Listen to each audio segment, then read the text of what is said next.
두 번째 이슈 넘어가 볼게요. 자, 이른바 오광수 민정수석 임명권. 저는 개인적으로는 뭐 그냥 사람만 놓고 봤을 때는 의외로 좋은 인사 중에 하나다 이런 평가를 해요. 개인적으로는요. 저 개인적으로 그렇습니다. 자, 근데 어쨌든 민정수석의 오광수 전 검사 특수통 출신이죠.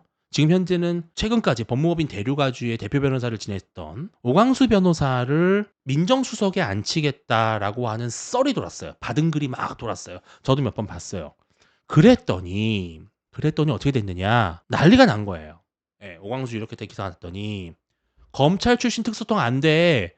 라고 하면서 민주당이 반발한 겁니다. 웬일로 민주당이 이재명 대통령이 하는 감히 우리 이재명 총통께서 하시는 일에 반대를 해? 이런 일이 발생할 수가 있어? 놀랐습니다. 와, 그래도 살아있네. 이런 생각이 들었어요. 그랬더니 이제 서영교 의원이 총대를 메고 나서가지고 더 좋은 사람이 있을 것이다. 대통령께서 현명하게 판단할 것이다. 라는 식으로 얘기를 했고, 커뮤니티에서부터 이제 난리가 난 거예요. 오광수 초장부터 잡치네요. 인재풀이 그렇게 없나?부터 시작을 해가지고, 임명 반대합니다. 그랬더니 검찰 출신 변호사들이 검찰 물 빠지는데 10년 걸린다 말할 정도로. 근데 오광수 변호사님 검찰 그만둔 지 10년 넘었습니다. 참고로. 아무튼 검찰 출신은 특권에 빠져 있어요. 검찰 출신이 계엄을 했는데 특권에 빠진 똑같은 검찰 출신을 검찰개혁의 최선봉에 세운다는 건 절대 반대입니다. 촛불이 조금씩 약하게 하는 것 같아 가슴이 아픕니다. 라고 하면서 아주 그냥 결사 반대를 하는 거예요. 커뮤니티에서 난리가 났어요. 진짜로. 예, 임명 반대합니다 이러면서. 오광수는 절대 안 됩니다. 입으로 나불나불 잘하겠습니다. 등등등. 이문정, 박은정, 이성윤, 이게 이제 검찰 출신 민주당 의원들이죠. 수많은 검찰 출신 수두룩한데 굳이 사람이 남아돕니다. 특수통 출신 오광수 필요 없습니다. 야, 난리가 났어요. 막 이재명 감히 이재명 총통각하께서 하신 일에 대해서 이제 막 이 좌성향 커뮤니티가 막 집단 반발을 하는 거예요. 또 약간 이런 희망 고문도 있었어. 오광수 민정수석실은 해프닝인가 봐요. 어느 미친 인간이 헛소리했나 보네요. 황당하네요.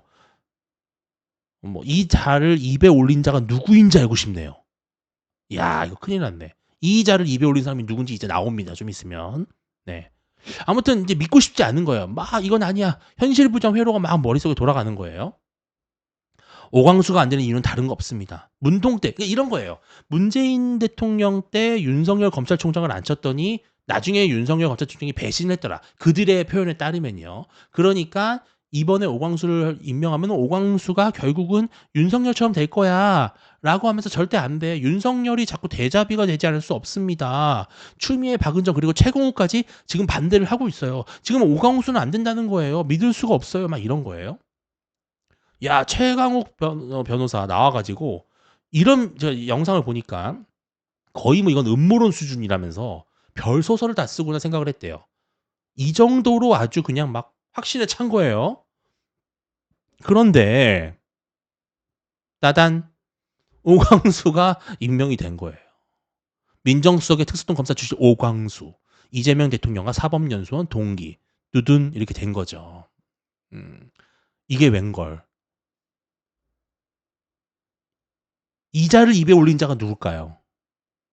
이재명 대통령이죠. 인사권자가 이재명 대통령이잖아요. 그리고 심지어 사법연수원 동기래잖아요. 그랬더니 자, 정무수석 오상호, 민정수석 오광수, 홍보수석 이렇게 임명을 했어요. 근데 저는 정무수석 우상호도 진짜 의외긴 했어요. 왜냐면 우상호 전 의원이 방송에서 나오거나 하면은 생각보다 이재명 대통령에 대해서 부정적인 발언을 많이 했거든요.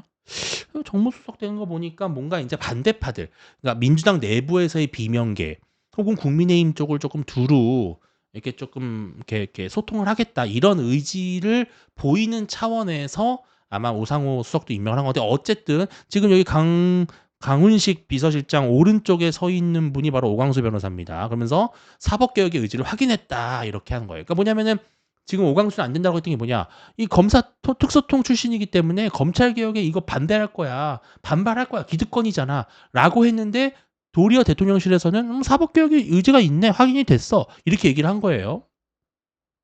갑자기 그랬더니 180도 태세 전환, 세상이 이제 거꾸로 바뀐 거예요. 내가 오광수 민정수석 반기는 이유. 저는 개혁에도 순서가 있다고 봅니다. 그러니까 검찰 개혁은 순서가 있다라는 거예요.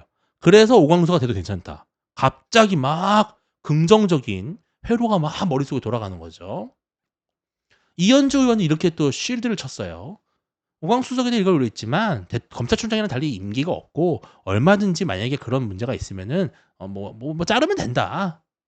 이러면서 이제 약간 여론을 무마하는, 물론 저는 오광수 수석이 나쁘지 않은 카드라고 봐요. 그냥 호불호를 진영의 논리를 떠나서. 근데 어쨌든 처음에는 막 범여권에서 반발 막 이러더니 갑자기 이제 이현주 최고가 나와서 괜찮은 인사예요. 갑자기 또 글이 이렇게 올라와요. 이재명 대통령 경기사 시절에 오광수 변호사가 도지사 변호했다. 당분간 검찰을 칼로 쓸 예정이다. 야, 검찰 개혁이 시급하다고 했는 것은 이제는 검찰이 칼이래요. 그래서 검찰 내부를 파악한 다음에 오체 분해를 시킨다. 그 다음에 국수본과 공수처를 만든다. 그래서 오광수는 잘한 인사다. 갑자기 또 실드를 치는 겁니다. 갑자기 실용주의 인선으로 보인대요. 민정수석은 사정기관들이 인사검증을 담당하죠. 그거만으로 검찰 등에 대한 컨트롤 기관도 하고요. 제도 개혁만으로는 검찰 개혁은 불충분합니다.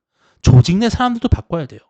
그래서 본질적으로 줄에 민감합니다. 득득득 하면서 특수통 출신이라면서요.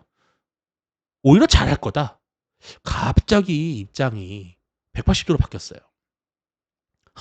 오랑캐는 오랑캐로 터버려야 됩니다. 이제는 이제 오광수 변호사를 오랑캐라 그래요. 이재명 대통령은 흰 도포자락을 입고, 그러니까 손에 피 묻히지 말라는 거예요. 예? 그런 공자와 맹자는 정치 아니래요. 언제든지 손에 피 묻히고 진흙을 모두 각오하고 할 거 다 한다. 그래서 검찰은 아주 그냥 속된 말로 난도질 하겠다 이겁니다.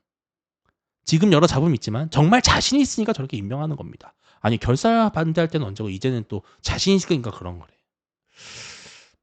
지도부 만찬 이후 오광수 임명이라면 일단 지지하겠습니다. 그러니까 얼마 전에 어제 7일 대통령 한남동 관저에서 여당 이제 지금 현재 민주당 1기 2기 이재명 1기 2기 대표 지도부를 만나가지고 했더니 그 이후에도 하면은 괜찮다 이거예요. 아니, 이런 게 어디 있어요?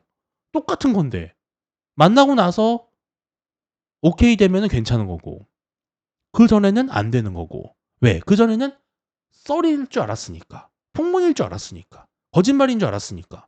근데 이게 사실인가 보니까 이재명 대통령이 하신 거니까 잘한 걸로 그냥 다시 나의 생각을 바꿔야지.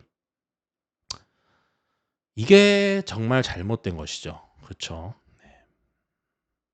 갑자기 민주당도 반대를 접었다는 거예요. 네. 참 우리 정치의 씁쓸한 단면입니다. 그렇죠? 어떤 사건을 보고 판단하는 게 아니라, 어떤 판단을 보고 생각하는 것이 아니라 누가 한 거냐에 따라서 완전히 180도 다른 해석을 하는 거죠. 오광수가 안 될 줄 알았을 때는 오광수 절대 안 돼! 라고 하다가 오광수가 되고 나니까 나름대로 괜찮았네. 이런 것이 바로 이중잣대라고 하는 겁니다. 네, 오늘 이렇게 여러 가지 이야기를 좀 나눠봤는데요. 상식적이지 못한 것이죠. 본인의 변호를 맡았던, 본인의 개인적인 사건을 맡았던 변호인을 본인에게 어쩌면 면죄부를 줄 수 있는 헌법재판소의 재판관을 임명하는 거. 국민의 알 권리라는 이름으로 날카롭고 비판적인 질문을 하는 기자의 얼굴도 생중계하겠다라는 거. 똑같은 사람을 똑같이 임명한 것인데 이재명 대통령이 하면 잘한 거고 다른 사람이 추천해서 된 거면 잘못된 거고. 이게 바로 비상식입니다. 비상식. 예. 정치를 거꾸로 가게 하는 것이죠. 네. 오늘은 여기까지 말씀을 드리겠습니다. 오늘 너무 오랜 시간 동안 이렇게 함께 저희 방송 함께 해주셔서 감사하고요. 다시 한번 좋아요, 댓글, 알림 설정, 구독. 특히 구독이 정말 중요하더라고요. 구독자를 제가 이번 30일 라이브 동안 1000명까지 채우겠다라는 나름의 원대한 목표를 세우고 있는데 벌써 한 5일, 5일 정도 지났거든요. 될지 안 될지 모르겠습니다. 네. 이제 연휴가 끝났네요. 그죠? 내일 6월 9일부터 다시 새로운 한 주가 시작이 되고요. 또 이제는 휴일이 없어요. 아쉽게도. 물론 이재명 대통령 각하께서 주 4.5일제를 만들어 주실지 모르겠지만 어쨌든 다음 추석까지는 연휴가 없습니다. 휴일이 없습니다. 제가 대학 졸업하고 나서 첫 직장을 갔는데 제가 첫 출근이 5월 6일이었어요. 정확히 기억나요. 어린이날 다음 날이었는데 딱 출근해서 앉아 있는데 갑자기 문득 이런 생각이 들었어요. 방학이 없잖아.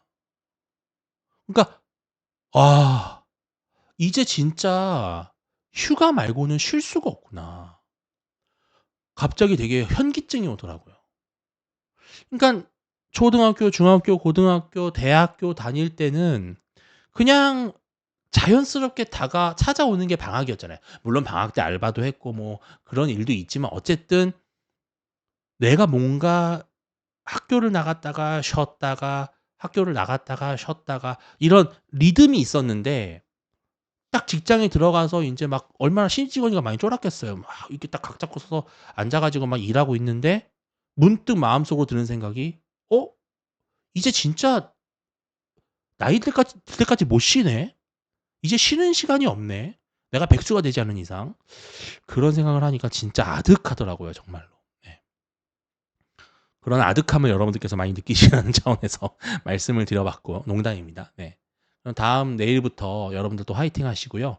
오늘 이렇게 주신 공간은 잠시 또 문을 닫겠습니다. 진실과 상식의 공간 주신 공간에 오늘 와 주셔서 너무 감사드리고요.